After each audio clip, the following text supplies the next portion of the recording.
Good morning, everyone. Thanks for joining us for this Facebook Live. It could be a little spicy. That's what Dylan just told us before we started. Lisa, Scott, Dylan here on your Thursday morning. It's the last day of summer. Yeah. Meteorological summer, climatological summer, same thing. Yeah. Okay. But if you go by the moon and the stars, Or the heat. astronomical, The or moon the heat. and the stars The and the heat. heat. All All right, guess it's it's August 31st. We'll Yeah. get to that in a moment, because that seems like a lot longer explanation than I was the biggest expecting. intro. Yeah. All right, remember we make this into a podcast every day, so you can also find it at inform.com/podcast. Look for the Inform Minute on our Inform YouTube channel, on your Facebook feed throughout the whole day, and of course live every weekday morning. Just wake up early with us. We're on Yeah. live from 5 to 7 every weekday morning. And now we can jump back into the weather. Because Dylan walked over here, it's like, last Facebook Live of the summer. And these guys all looked at me like I was quitting. I was like, what? Quitting What do you mean? Facebook 'Cause anyway. I'm quitting Facebook. It's hot. It doesn't feel like summer. Yeah, right. Exactly. Yeah, it's the last day of climatological summer. Astronomical summer, of course, goes until like the middle of September, which is when most people, I guess, call it the end of summer. But I mean, it's still going to feel like summer throughout this weekend. Temperatures climbing into the 90s today, upper 80s, but then 90s tomorrow through Monday. Ooh. Yeah, it's kind Wow. of a big story. Just like Yeah, it's heat hot. wave. Yep, they're looking pretty quiet too. Like no big weather. There's a couple thunder showers out there this morning, but after that, just dry, hot, and windy today too. It's another thing. How about but smoky? Will it be smoky? No, do you know? not this Okay. weekend because Good. it was south wind. Unless Okay. Texas is on fire, which they are not. We're good to go. The problem when we ever get a north wind, we get that cool down. We always have to worry about smoke because cold fronts and cooler weather generally comes from Canada. Sure. Of course, wildfire smoke drops down with that colder air. Okay. If we ever have any wildfires to our south, then we'd have to worry about, a southerly breeze, but shouldn't have to worry about that Okay. yet. Good. So we're good. Sweet. Record watch for heat this week? Yeah, I think so. I was not on that ball today, but I know Lydia was. And Lydia, there's a potential, a couple of records we could come close to this Okay. weekend. I don't know the exact numbers, but it's definitely a potential. It's going to be a I hot think she start to said September. on Sunday was the most Sunday? possible chance because the record's 94 and the forecast is 94. Yeah. So That's see what happens. It's going to be hot. Hot. Good weekend for the lake. Yeah. Yeah, that's for and sure. football, before we let you go, because Yes. you were kind of previewing Game of the Week, an Yeah, early game. We there's- usually just do Friday Night Football. Well, there's Thursday and Friday night this week on Extra. First one tonight's Moorhead, and the Spuds take on a school, Spring Lake Park. I think they're from the Twin Cities. Probably nobody from here probably knows about them, but But they we take- like our Spuds. Yes, we like the Spuds. Spuds are local. Let's Go go. Spuds. But yeah, that's tonight at 6 o'clock. Going to be a little windy to start. Yeah. That wind is nothing to fool around with, gusting up to 45 miles an hour through the afternoon. But Ooh, wow. should slowly calm down throughout the evening and then eventually cool off temperatures a little bit too. But it'll be warm to start and windy to start. Okay. So Yeah. a lot of other football games in Minnesota too. I had a whole map this morning. Yeah. I tried to include every high school that was hosting a game, and I'm gonna try and do the same thing tomorrow. And I've been working on that for the last half hour, and there are a lot of games tomorrow. Yeah. A lot of football games, North Dakota and Minnesota. Okay. So busy map tomorrow. You have to wait for that one. High school All right. football back in full swing. That's It for is. sure. Exciting time of the year. Yep. Thank you, Dylan. All right, well, this morning, this is a big story we're tracking for you. A man who is facing 2 felony counts of terrorizing for threatening to shoot up Heritage Middle School in Horace is due in court. We're expecting him to make an appearance at 9 this morning, and of course, we will have a WDAY news reporter in the courtroom. 35-year-old James Donnelly was arrested, as we've been reporting for you, at the Roadway Inn in Fargo on Monday after sending a tip about himself to the FBI. We've learned a lot more since we talked about this with you yesterday Yeah. morning on Facebook. We now have the court documents, been digging through them, some disturbing details. But we did learn that Donnelly told investigators that people were sending him, quote, frequencies, saying if he shoots 50 students, he will open up a portal to a parallel dimension and free someone trapped there. So lots of kind of bizarre things Yeah. coming out of the court documents there, and I'm guessing we'll learn a lot more today as he's expected in court. Yeah, he's expected in court, I believe, at 9 o'clock, so tune in through the rest of the day so you can get updates on what happens there. All right, right now, the Fargo Police Department is asking for your help to find a missing high-risk sex offender who they say has become non-compliant. They're looking for 56-year-old Jerry Holmes Sr. If you want to see a picture of him, it's on the Fargo Police Department's Facebook page. You can go there and look for it.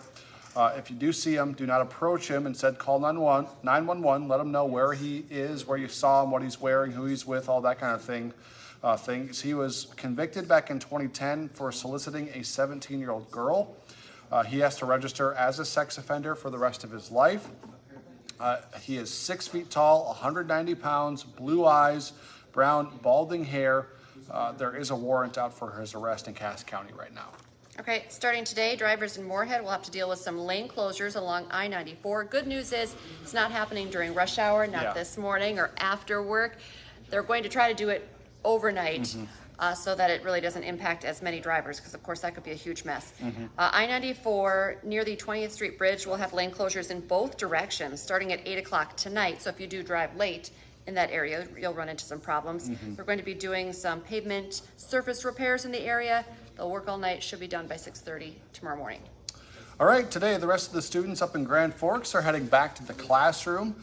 That includes the high schoolers that didn't go to school yesterday, grades 10 through 12. They started at 8 o'clock this morning, so they've been in class for about 10 minutes. They'll get out at 3 o'clock today. Grades K through 9 went back to school yesterday, and then students on the other side of the Red River in East Grand Forks, they'll go back after Labor Day. This is a big update, too, to a story we've been talking about a lot lately. Some North Dakota National Guard members have now returned from their 30-day mission to the U.S.-Mexico border as part of an effort by more than a dozen governors to help aid Texas with their border crisis. Their mission was to prevent illegal immigration and drug trafficking at the border. Governor Doug Burgum has announced now, though, 125 soldiers from Wahpeton will take their place. They've already been deployed, and they're expected to be at the border for about a year.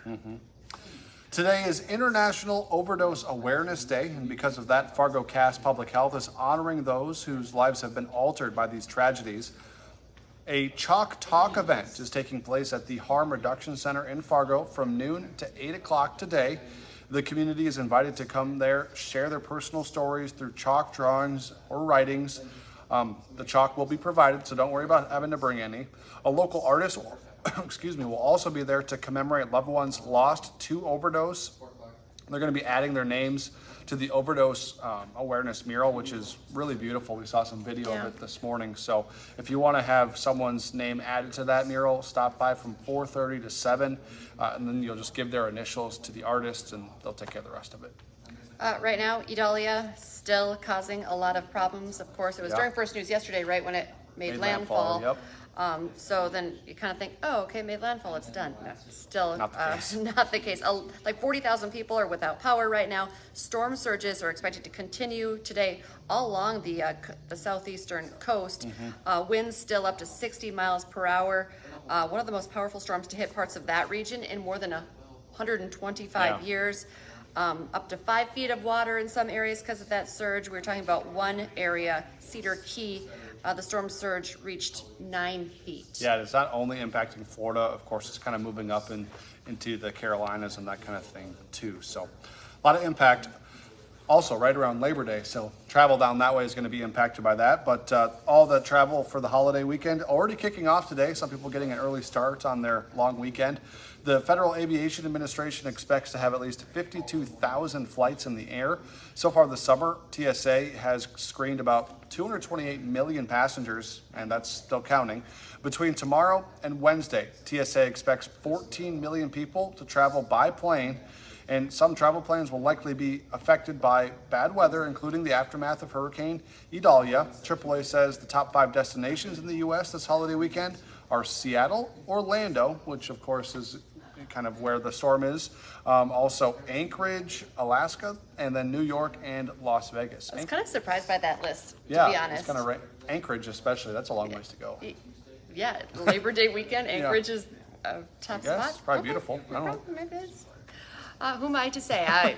Go wherever you want to go this weekend. I'm just going to Lakes Country here, so no air travel for me. All right, Hot Mike with Dom Izzo. It's been such a fun week, busy week, as we're leading up to the big Bison game at US Bank Stadium. He'll be on from 9 to 11 this morning. A big football show on tap. Also talking about the Gophers. The Gophers opening the season tonight in Minneapolis against Nebraska. He's going to have a preview of that game.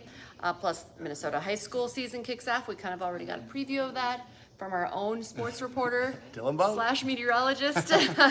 Moorhead head coach Kevin Feeney will join the show as the Spuds face Spring Lake Park It's our game of the week too, as we mentioned, so you can watch it on WDAY Plus tonight. Yeah, fun time.